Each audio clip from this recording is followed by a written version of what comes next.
Now, I mentioned that it is the 49th day, that we're 49 days into this legislative session.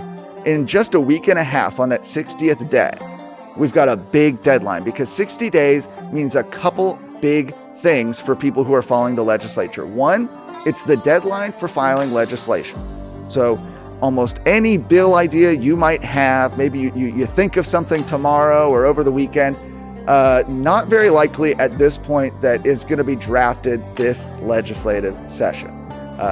Already, members are telling me that Legislative Council, which is the group that writes a lot of the legislation, they're essentially the lawyers for the House that do the drafting of the bills, that they've been backed up, that they've had delays getting their bills drafted. And so that 60th day of the session, that's going to be the deadline for actually filing bills. Also on that 60-day deadline is another milestone. It's the time where it's now open season for any bills to be passed. And we've talked a lot about Abbott's emergency items. Those are the items he declared emergency, 7 or 8 items during the State of the State address early last month.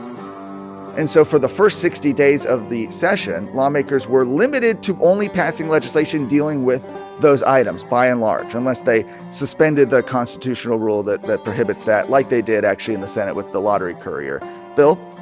But by and large, they were limited to those items. And so those were things like school choice, like property taxes, etc.